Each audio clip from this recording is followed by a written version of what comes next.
Heart beat scan ఒక్క second లోనే world class 640 slide CT scan ఇప్పుడు మీ విస్టా ఇమేజింగ్ బంజారా హిల్స్ లో.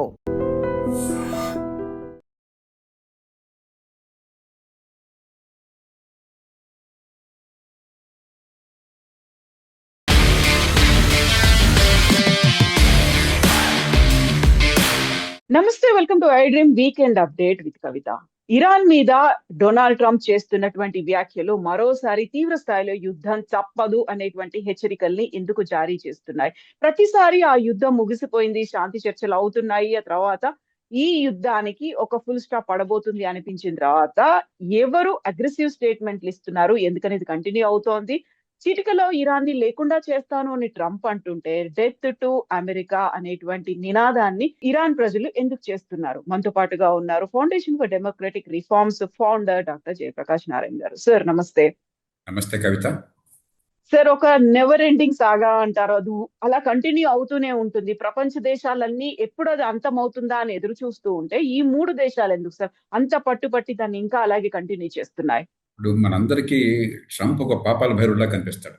ఎందుకంటే ఆయన మాట తీరు కానీ ఆయన చేతలు కానీ చాలా సందర్భాల్లో మనకు చాలా విచిత్రంగా అనిపిస్తాయి కాబట్టి. కానీ ఇక్కడ కేవలం ట్రంప్ను తప్పుపడితే ఉపయోగం లేదు. మనకి అంతర్జాతీయ రవాణాలో, నౌకాయానంలో కొన్ని వందల సంవత్సరాలుగా మౌలికమైనటువంటి కొన్ని నియమాలు ఉన్నాయి. ఈ అంతర్జాతీయ రవాణా మార్గాలలో నౌకాయానానికి ఏ రకమైన ఆటంకము ఉండదు. ఇవన్నీ కూడా ఏ దేశం సొంత ఆస్తి కాదు, ఇది ఇంటర్నేషనల్ వాటర్స్. ఇంటర్నేషనల్ ఇప్పుడు 4,000 సంవత్సరాలుగా ఈ స్టేట్ ఆఫ్ హార్మజ్ మీద నుంచి భారతదేశం నుంచి మరి రోమన్ సామ్రాజ్యానికి కానీ లేకపోతే ఇతర ప్రాంతాలకు కానీ ఈ స్ట్రేట్ ద్వారా మనకి జల రవాణా ఆ రోజులు జరిగింది. అక్కడి నుంచి మనకి బంగారం కానీ మిగతావి కానీ అక్కడి నుంచి వచ్చేవి. మన నుంచి దుస్తులు మరికొన్ని ఇక్కడి నుంచి వెళ్ళేవి, ఇప్పుడు రోమన్ సామ్రాజ్య కాలం దగ్గర నుంచి. అలాంటిది మొట్టమొదటిసారిగా ప్రపంచానికి ఆయువు పట్టువైనటువంటి ఇంధనాన్ని అక్కడి నుంచి రవాణా చేస్తే నా అనుమతి లేకుండా వెళ్ళడానికి వెళ్ళలేదు, నాకు కప్పం కట్టాలని చెప్పని ఒక రౌడీ మామూలు వసూలు చేస్తోంది ఇరాన్. ఇప్పుడు ప్రస్తుతం అవుతుంది, ఉదాహరణకి ఆ నౌకల్లో మనలాంటి దేశాలకు రవాణా చేస్తుంటే ఇంధనాన్ని మీరు మా దగ్గరికి వచ్చి మా కప్పం చెల్లించకుండా వెళుతున్నారని చెప్పిన వంకతో వాళ్ళ మీద బాంబులు వేసి వాళ్ళని ఇబ్బంది పెట్టారు. కాబట్టి అమెరికా మళ్ళీ దాడులు దిగాల్సి వచ్చింది. కాబట్టి ఇది ఈ దేశం తప్పు, ఆ దేశం కరెక్ట్ అని కాదు. అంతర్జాతీయంగా ప్రపంచ దేశాలన్నిటికీ వాళ్ళ గొడవలో వాళ్ళు ఉన్నాయి, మనకు అనవసరం. అక్కడ యుద్ధం కాదు మనకు సమస్య. ప్రపంచం మొత్తానికి ఇంధనం రవాణా ఆగిపోతున్నది, ఇంధనం అందుబాటులో రాకుండా పోతుంది, ప్రపంచ ఆర్థిక వ్యవస్థ కుదేలైపోతుంది. అందులో మన దేశం 90% దిగుమతి చేసుకునే దేశం. మనకి ఇక్కడ మన దేశంలో సొంతంగా ఉత్పత్తి చేసిన పెట్రోల్ వనరులు లేవు మనకి. అలాంటప్పుడు మనం కావచ్చు, జపాన్ కావచ్చు, జర్మనీ కావచ్చు, ఇంకెన్నో దేశాలు కావచ్చు, అతలకొతలం అవుతున్నాయి. ప్రపంచం అంతా అతలకొతలం అవుతుంది. అంచేత దీన్ని ఆ దేశాల మధ్య పోరాటం అనుకోవద్దు. ప్రపంచం మీద ఒక దండయాత్ర ప్రారంభమైంది, ఇంధన వనరులు మనకు అందకుండా చేయడం కోసం అని చెప్పాను. అంచేత అక్కడ యుద్ధంలో శాంతి ఉందా లేదా మనకు అనవసరం, జల రవాణా మనకి ఆటంకం లేకుండా మనకు వస్తుందా లేదా అవసరం. అది ఆగిపోతున్నది. ఒకవేళ యుద్ధం పరిసమాప్తమైనా కూడా రేపు పొద్దున ఈ వడనున్న పరిస్థితుల ప్రకారం ఏముందంటే ఇరాన్ ఖచ్చితంగా అక్కడ రౌడీ మామూలు వసూలు చేస్తాము, మా అనుమతి లేకుండా రావడం లేదని చెప్పి దిగ్బంధనం చేసే ప్రమాదం ఎప్పటికైనా ఉన్నది. అంచేత మనం ఆలోచించాల్సింది, ఒకటి, వీరున్నంత మేరకు ఈ నౌకాయానానికి అడ్డంకులు లేకుండా ప్రపంచ సమాజంతో మనం కూడా కలిసి ఏమన్నా చేయగలమా. రెండు, అక్కడ ఎట్లా ఉన్నా కూడా మన దేశ భద్రత కోసం మనకి ఇంధన విషయాల్లో ఇలాంటి ఆటంకాలు ఎదురైతే దేశం అతలకొతలం కాకుండా భవిష్యత్తుకి వెంటనే పథకాలు మనం ఏర్పాటు చేసుకుని, వ్యూహం ఏర్పాటు చేసుకుని దాన్ని చిత్తశుద్ధితో యుద్ధ ప్రాంతం అమలు చేయగలమా, ఆ రకంగా ఆలోచించాలి. సో మనం ఏం చేయగలము అంటే మనం ఎవరి వైపు ఉంటే అవకాశం ఉంది సార్? మొన్న ఖమేనీ అంత్యక్రియల్లో అయితే మన తరఫున భారతదేశ తరఫున ఒక బృందం వెళ్ళింది, సర్వమత ప్రార్థనలు అన్నిట్లలో పార్టిసిపేట్ చేశారు. ఇరాన్ కూడా మనకు థ్యాంక్స్ చెప్తూ వచ్చింది. ఒక పక్కన అమెరికా మన మీద టారిఫ్లు వేస్తున్నప్పటికీ కూడా డొనాల్డ్ ట్రంప్ ఒక మాట చాలా క్లియర్ గా చెప్తున్నారు, నాకు అత్యంత ప్రియమైనటువంటి మిత్రుడు, లేకుంటే చాలా cool guy, smart guy, he kills like, ఇలాంటివన్నీ మాటలు చెప్తూ ప్రేస్ చేస్తూనే ఉన్నారు.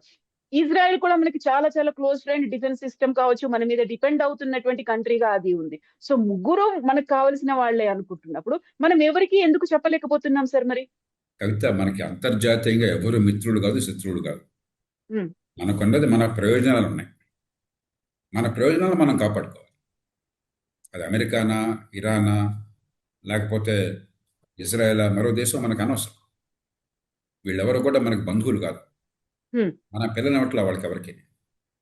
కాబట్టి మనకి మన ప్రయోజనాలను కాపాడుకోవాలి. ఆ ప్రయత్నాన్ని ఏ పార్టీ ఉన్నా కూడా మన దేశంలో ప్రభుత్వాలు గతంలో మూర్ఖంగా చేశాం మనం. ముందు చూపు లేకుండా గుడ్డిగా ఒక పందాన్ని అనుసరించాం.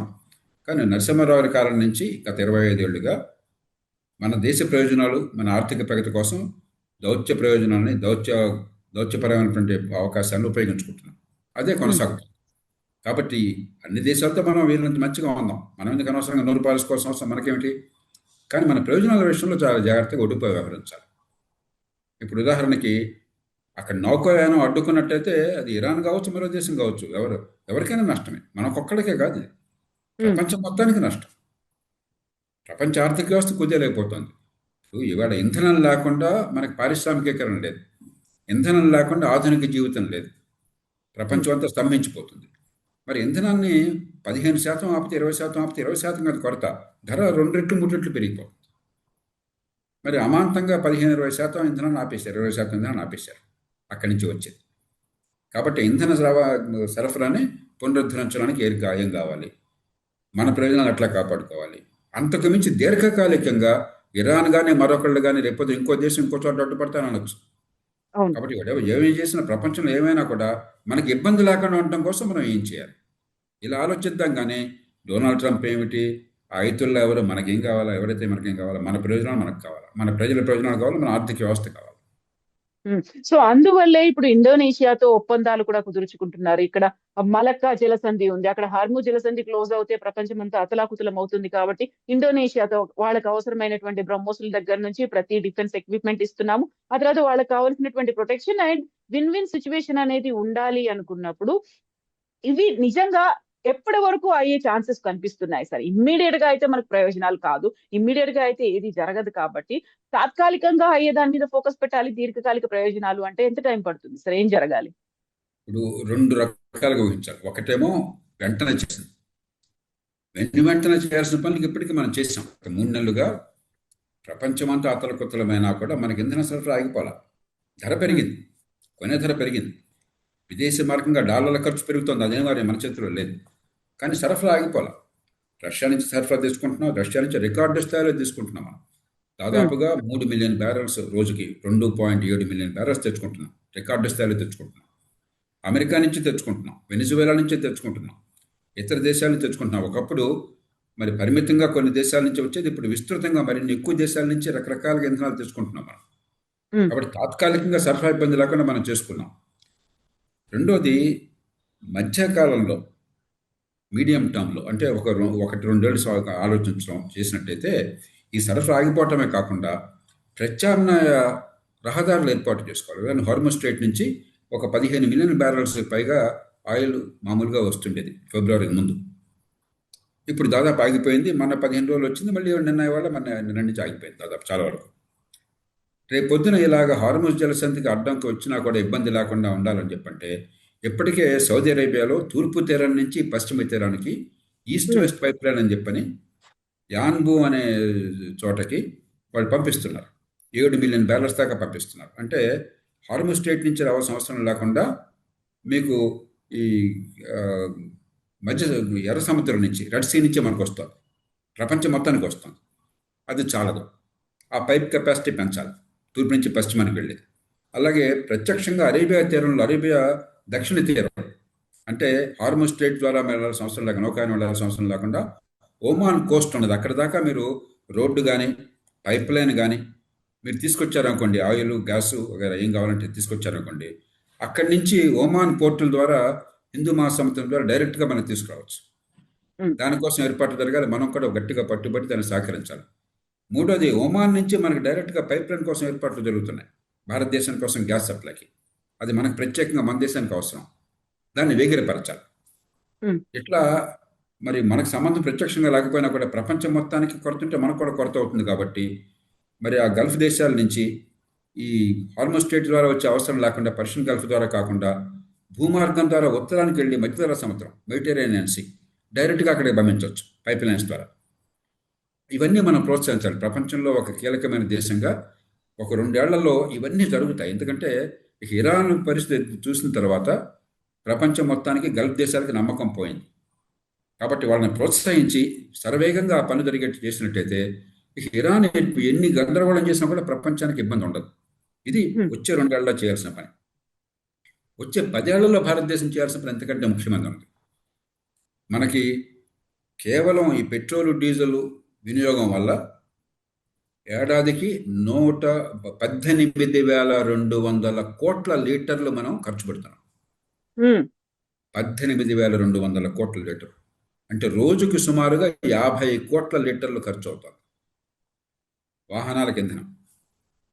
ప్రధానంగా మనం ఈ పెట్రోలియం ఉత్పత్తులు దిగుమతి చేసుకునేది ప్రధాన కారణాలు. కొంత ఎరువుల కోసం చేసుకుంటున్నాం, కొంత కుకింగ్ గ్యాస్ కోసం, వంట గ్యాస్ కోసం చేసుకుంటున్నాం. కానీ అత్యధికంగా మనం వినియోగించేది ఈ వాహనాల కోసం అని చెప్పాను. పూర్వం అయితే మనకు ప్రత్యామ్నాయాలు లేవు, ఇప్పుడు ప్రత్యామ్నాయాలు ఉన్నాయి. నేను ఎలక్ట్రిక్ కార్ వాడుతున్నాను. మీకు డీజిల్ వాడితే లేకపోతే పెట్రోల్ వాడితే మీకు 100-110 రూపాయలు లీటర్ పడేది. నాకు ఎలక్ట్రిక్ కార్కి 8 కిలోమీటర్లు వస్తుంది. ఒక యూనిట్కి నాకు యూనిట్కి 8 కిలోమీటర్లు వస్తుంది. ఒక యూనిట్కి పవర్ 700 రూపాయలు అవుతుంది. అదే సోలార్ పవర్తో నేను ఉత్పత్తి చేసుకుంటే నాకు కేవలం యూనిట్కి రూపాయి 2 రూపాయలు కూడా కాదు, నాకు చౌక అవుతుంది. ఎలక్ట్రిక్ కార్ ఇప్పుడు వచ్చేసింది మనకు మార్గంలో, బ్యాటరీ స్టోరేజ్ వచ్చేసింది. ఇది కావాలని చెప్పంటే పెద్ద ఎత్తున ఎలక్ట్రిక్ కార్ల వాడకాన్ని పెంచాలి. దేశంలో ఉత్పత్తిని పెంచాలి, వినియోగాన్ని పెంచాలి. ఉత్పత్తి చేస్తే కొనేవాడు ఉండాలి కదా. కాబట్టి కాలక్రమేణా ఏడాదికి ఎంత అని చెప్పని పెట్రోల్ డీజిల్ వాహనాలు తగ్గించి ఉత్పత్తిదారుల మీద ఆంక్షలు పెట్టి మీరు ఇక నుంచి వీటిని ఎలక్ట్రిక్ కార్లే పెంచండి. ఒక 5-10 ఏళ్ళలో ఒక ఎలక్ట్రిక్ కార్ తప్ప ఇంకో కారు ఉండడానికి లేదు మార్కెట్లో. అది మన చేతుల్లో ఉంది. అది జరగాలని చెప్పంటే విద్యుత్ ఉత్పత్తి చేయాలి, పగటిపూట విద్యుత్ ఉత్పత్తి చేయాలి. సౌర విద్యుత్ పగల సౌర విద్యుత్ ఉత్పత్తి చేసి రాత్రిపూట మీరు ఛార్జింగ్ చేసుకుంటే మరి గ్రిడ్ అంతా మునిగిపోతుంది. మన ఇళ్ళకి కరెంట్ రాదు, ఫ్యాక్టరీలకు కరెంట్ రాదు. కాబట్టి ఎప్పుడైతే విద్యుత్ ఉత్పత్తి అవుతుందో ఎండ ఉన్నప్పుడు ఆ టైంలోనే మోటార్లు మన కార్లు ఛార్జింగ్కి ఏర్పాటు చేయాలి. చేయాలని చెప్పంటే సూపర్ ఫాస్ట్ ఛార్జింగ్ కావాలి, 15-20 నిమిషాల్లో ఛార్జ్ ఏర్పాట్లు కావాలి. టెక్నాలజీ ఉన్నది దేశంలో, ఛార్జింగ్ ఇన్ఫ్రాస్ట్రక్చర్ చాలా తక్కువ ఉన్నది. చాలామంది ఎలక్ట్రిక్ కార్లు ఎందుకు కొనట్లేదంటే ఏం చేస్తాం అసలు ఊరు బయటికి పోతే ఎలక్ట్రిక్ కార్లు ఛార్జింగ్ లేదంటున్నారు. నిజమే, అది చాలా తక్కువ ఛార్జింగ్ ఉన్నది. కాబట్టి యుద్ధ ప్రాతిపదికన దేశమంతా ఛార్జింగ్ ఏర్పాట్లు చేయాలి. మనకు దేశం మొత్తంలో 1,00,000 ఉన్నాయి పెట్రోల్ బంకులు, దేశం మొత్తం కలిపి. మరి ఛార్జింగ్ 2 లక్షలైనా చేయాలి. 2 లక్షల ఛార్జింగ్ స్టేషన్లు పెట్టామనుకోండి, అప్పటికి నాకు ఎక్కడ బయటికి వెళ్ళినా కూడా దూర ప్రయాణం కావచ్చు, దగ్గర ప్రయాణం కావచ్చు, నాకు మరి నా కారు ఛార్జ్ కాకపోతే ఎట్లాగా, నా స్కూటర్ ఛార్జ్ కాకపోతే ఎట్లా అని భయం ఉండదు. మధ్యలో ఆగిపోతుందనే భయం. చేతుల్లో ఇది చేసామనుకోండి, పగటిపూట ఛార్జింగ్ ఏర్పాటు చేసామనుకోండి, దానికి సౌర విద్యుత్ ఉత్పత్తి చేసి ఆ ఉత్పత్తికి ఏర్పాట్లు చేయాలి, ఛార్జింగ్కి ఏర్పాట్లు చేయాలి. ఇలా చేస్తే 10 ఏళ్ల తర్వాత అసలు మనకి విదేశీ నగరం భయం ఉండదు. ఇప్పుడు చూడండి, డాలర్ ఎప్పుడైతే విలువ పెరిగిపోతుందో యుద్ధం వల్ల రూపాయి పడిపోతుంది. ఎందుకని మన డాలర్ల కొరత ఉంది కాబట్టి. డాలర్లు తక్కువ ఉన్నాయి కాబట్టి డాలర్కి రేటు పెరుగుతుంది. మార్కెట్లో ఎప్పుడైనా వస్తువు కొరత ఉందనుకోండి, ధర పెరిగిపోతుంది. డాలర్ల కొరత ఉంది మనకి, ఎందుకంటే దిగుమతులు ఎక్కువ, ఎగుమతులు తక్కువ. ప్రధానంగా దిగుమతులు 2 కారణాలుగా, మిగతా దిగుమతులు మనం ఆపలేం. ఇంధనం దిగుమతి నెంబర్ 1 దిగుమతి, రెండోది బంగారం దిగుమతి. సరే, బంగారం పక్కన పెడదాం. ఇంధనం దిగుమతి మనం ఆపేసాం అనుకోండి 10 ఏళ్లలో, ఇక ఈ దేశానికి ఏ రకమైన భయం ఉండదు. ప్రపంచంలో ఎక్కడే గొడవైనా కూడా మనకు అంతర్జాతీయ వాణిజ్యంలో భయం ఉండదు. కాబట్టి పార్టీలు పక్షపాతాలు పక్కన పెట్టి యుద్ధ ప్రాతిపదికన సమాజంలో అన్ని వర్గాలు కలిసి, ప్రభుత్వాలు, రాష్ట్రం, జాతీయ స్థాయి ప్రభుత్వాలు కలిసి యుద్ధ ప్రాతిపదికన దీనికోసం ఏర్పాట్లు చేయాలి. సో యుద్ధ ప్రాతిపదికగా చేయాలి అనుకున్నప్పుడు మనం ఆ దిశగా ప్రోత్సాహకాలు కూడా అందిస్తున్నాము సార్. మనకి ఇంపోర్ట్ చేసుకుంటున్నటువంటి వెహికల్స్ లో అన్నిట్లలో కూడా ఈవీ వెహికల్స్ అనేది ఉండాలి అనేటువంటి కండిషన్. చాలా వరకు మనకు ఓల్డ్ వెహికల్స్ ఉన్నాయి, వాటన్నిటిని తీసేస్తున్నామా? ఏదో ఒక ఢిల్లీలో మాత్రమే అలాంటి ఒక ఇమ్మీడియట్ గా తీసుకొచ్చేటువంటి చర్యల గురించో అది బ్యాన్ చేసింది, 10 ఏళ్ళు యూజ్ చేసినటువంటి వెహికల్స్ ని తిరగకూడదు అనేది. అంత స్ట్రిక్ట్ గా మనం ఉండాలి అంటే అది ఫస్ట్ మనం ప్రభుత్వంలో రావాలి, ప్రజలుగా మనకు రావాలి, రెస్పాన్సిబుల్ గా ఫీల్ అవ్వాలి. అంటే ప్రతి బాధ్యత ఏదున్నా కానీ మన ఇంటి నుంచే మొదలవ్వాలి. ఇంత దీర్ఘకాలికంగా ఆలోచించుకొని చేద్దాము అంటే దానికి తగ్గట్టుగా అరేంజ్మెంట్స్ అనేవి ప్రభుత్వం చేస్తోందా సార్? కొన్ని ఏర్పాట్లు ఇప్పటికే ప్రారంభమైనాయి. ఉదాహరణకి బ్రెజిల్ తర్వాత ప్రపంచంలో 2వ పెద్ద దేశం ఉంది. 20% పెట్రోల్లో ఇథనాల్ కలపడం పూర్తయిపోయింది. 20%. గత ప్రభుత్వాలు పట్టించుకోవాలి. వాజ్పేయి ప్రభుత్వం అన్నప్పుడు మొదలెట్టారు. ఆ రోజుల్లో రామ్ నాయక్ అని ఒక మంత్రి ఉండేవారు, పెట్రోలియం మంత్రి, ఆయన గట్టిగా మొదలెట్టాడు. కానీ తర్వాత దురదృష్టం కొద్దీ యూపీఏ ప్రభుత్వం దాన్ని పెద్దగా పట్టించుకోవాలి. మళ్ళీ దీన్ని గట్టిగా తీసుకొచ్చి ప్రస్తుతం మొత్తం దేశవ్యాప్తంగా పెట్రోల్ వాహనాల్లో 20% ఇథనాల్ బ్లెండింగ్ చేశారు. ఆ మేరకు చాలా విదేశీ మాత్రమే ఆదా అవుతున్నది. డీజిల్ దానిలో కూడా పెట్టాలంటే కొంత ప్రతిఘటన ఎదురవుతుంది. నేను అందరినీ ప్రార్థించేది ఏమిటంటే, ఒక టెక్నాలజీ మారుతున్నప్పుడు కొన్ని చిన్న చిన్న ఇబ్బందులు ఉండొచ్చు. మరి ఎన్ని ప్రయోజనాలు దేశానికి ఉన్నప్పుడు ఈ పెట్రోల్ డీజిల్ కొరత బాధించకుండా ఉండాలంటే, వాతావరణం కాలుష్యం కాకుండా ఉండాలంటే, డాలర్ల కొరతతో దేశం నష్టపోకుండా ఉండాలంటే మనం సిద్ధపడాలి. అందుకే ప్రతిదానికి ఏ మంచి ప్రయత్నం చేసినా కూడా ఎదురు తిరిగి తిట్టి అరుచి చేసి ప్రొటెస్ట్ చేసి గందరగోళం చేసి యాగి చేస్తే మార్పు కావాలని మనమే కోరుతున్నాం. ఆర్థిక వ్యవస్థ పెరగాలని మనమే కోరుతున్నాం.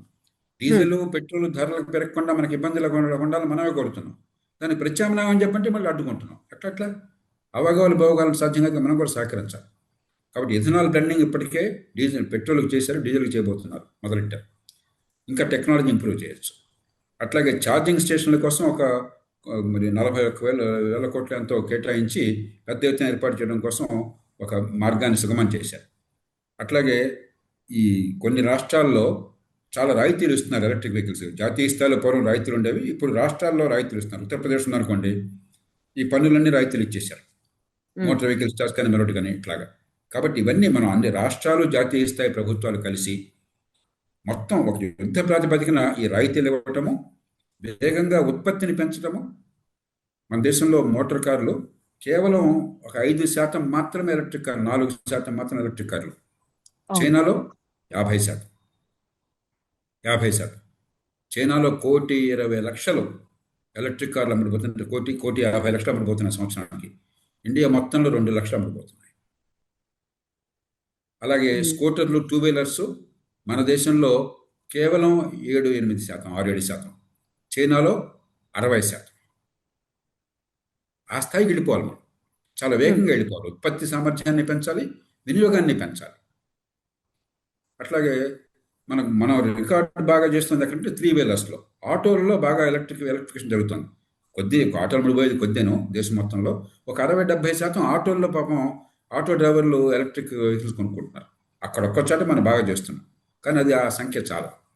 కాబట్టి విస్తృతంగా వేగంగా మనం ఎలక్ట్రికల్ ట్రాన్స్పోర్ట్ పెంచాలి అన్ని రకాలుగా. అలాగే పబ్లిక్ ట్రాన్స్పోర్ట్ పెంచాలి. అసలు ప్రైవేట్ ట్రాన్స్పోర్ట్ అవసరం లేకుండా మంచి క్వాలిటీ పబ్లిక్ ట్రాన్స్పోర్ట్ ఉందనుకోండి, మనకి వినియోగం తగ్గుతుంది, ఇంధన వినియోగం తగ్గుతుంది. ఇవన్నీ మన చేతుల్లో ఉన్నాయి. అన్నిటికీ టెక్నాలజీ ఉంది, టెక్నాలజీ అవగా ఉంది. ఇప్పుడు మీకు డీజిల్లో పెట్రోల్ వాడితే కిలోమీటర్కి 700 రూపాయలు పడేది కనీసం 6-7 రూపాయలు పడుతుంది మీకు కిలోమీటర్. కాబట్టి చవకగా ఉంది. అన్ని రకాల టెక్నాలజీ వచ్చింది. అలాగే సోలార్ పవర్, బ్రహ్మాండమైన టెక్నాలజీ వచ్చింది. సోలార్ పవర్ వాళ్ళ విద్యుత్తుని మీరు ఇంట్లో చేసుకునే పవర్ ప్లాంట్స్ కూడా మీకు బాగా ఖర్చు అయితే ₹2-2.5 ఖర్చు అవుతుంది యూనిట్కి. స్టోరేజ్ కూడా చేసుకున్నా కూడా ₹3.5 యూనిట్ అవుతుంది మీకు అంతే. నిజానికి ఈ ఫాస్ట్ ఛార్జింగ్ పెట్టినట్టయితే ఎలక్ట్రిక్ వెహికల్ స్టోరేజ్ కూడా అక్కర్లేదు. ఇంత తక్కువ ఖరీదుతో విద్యుత్ ఉత్పత్తి అవకాశం ఉన్నప్పుడు ఆ విద్యుత్ పెద్ద ఎత్తున ఉత్పత్తి చేయాలి, ఆ గ్రిడ్ సామర్థ్యాన్ని పెంచాలి. కాబట్టి చిన్న చిన్న సాంకేతికమైన ఇబ్బందులు ఉన్నాయి, వాటిని మనం సవరించాలి, పెట్టుబడులు పెంచాలి. అలాగే రెగ్యులేటరీ నియంత్రణ, అంటే మోటార్ కార్లు ప్రతి సంవత్సరం 10% తగ్గించాలి, డీజిల్ పెట్రోలు. ఆ వార ఎలక్ట్రిక్ కార్లే పెంచాలి, ఎలక్ట్రిక్ స్కూటర్లే పెంచాలని చెప్పిన నిబంధన పెట్టామనుకోండి. అంతకంటే ఉత్పత్తి చేయడానికి లేదు, ఆదేశించామనుకోండి, అయిపోయింది. అన్ని కంపెనీలు సిద్ధపడతారు. కాబట్టి ప్రభుత్వం చాలా చిత్తశుద్ధితో చేస్తున్న పని చాలదు, మనం కూడా సహకరించాలి పూర్తిగా. సో ఇప్పుడు మరి ప్రపంచవ్యాప్తంగా జరుగుతున్నటువంటి ఈ సంక్షోభానికి ఒక ఎండ్ కార్డ్ అనేది ఎప్పుడు పడుతుందని మీరు అనుకుంటున్నారు సార్? పూర్తిగా సంక్షోభం సమస్యపోయే అవకాశం నాకు కనిపించట్లేదు. యుద్ధం ఆగిపోయినా కూడా ఇరాను బస్తీ మీద సవాల్ అంటోంది. ప్రాణం పోయినా కూడా అక్కడ వెళ్ళే నౌకాయానం మీద నియంత్రణ మేము చేస్తాం, మా కప్పని చెల్లించుకునే మేము వెళ్ళనయం, ఎప్పుడు ఇష్టం వస్తే అప్పుడు అడ్డుకుంటామని చెప్పి వాళ్ళు అంటున్నారు. కాబట్టి ఇది ఖచ్చితంగా దీర్ఘకాలం ఏదో రూపంలో ఉంటుంది. పూర్తిగా రవాణా ఆగిపోకపోవచ్చు, కానీ ఆటంకులు ఉంటాయి. కేవలం వాళ్ళ దయాదక్షిణ మీద నడుస్తుంటుంది. మరి ఇరాన్ నిలువరించే శక్తి ఎవరికి లేదు. ఇరాన్ పెద్ద బలమైన దేశం కాదు, కానీ చాలా కీలకమైనటువంటి భౌగోళిక పరిస్థితుల్లో ఉంది. అక్కడ జాగ్రఫీలో చాలా కీలకమైన స్థానంలో ఉంది అక్కడ. మరి ఇరాన్ దేశం మొత్తాన్ని ధ్వంసం చేయడానికి ప్రపంచం సిద్ధంగా లేదు. అది కాదు కదా, అక్కడ నాగరికత ఉన్న దేశం, అక్కడ ప్రజల అమాయకులు, మంచివాళ్ళు. కొన్ని వేల సంవత్సరాల మంచి నాగరికత ఉన్న దేశం. అక్కడ ప్రభుత్వం దుర్మార్గం చేస్తే ప్రజలు ఎందుకు బలి కావాలా? అందుకనే ప్రపంచం అంతా ఊపికొడుతుంది. అమెరికా కూడా నిజంగా అమెరికా ఇరాన్ని వంచాలి అని చెప్పంటే ఎంతమంది జనం చచ్చిపోయిన పర్వాలని కూడా జరుగుతుంది. కానీ అది అలా జరగకూడదని కదా. లక్షలాది మంది జనాన్ని చంపేసి మీరేం బాగుకున్నట్టు? దాన్ని అడ్డుగా అవకాశంగా తీసుకుని ఇరాన్లో ఉన్న ప్రభుత్వం చాలా దారుణంగా ప్రవర్తిస్తుంది. ఆ విషయం మనం గమనించాలి. Yes, sir. Thank you so much, sir. Thank you, sir.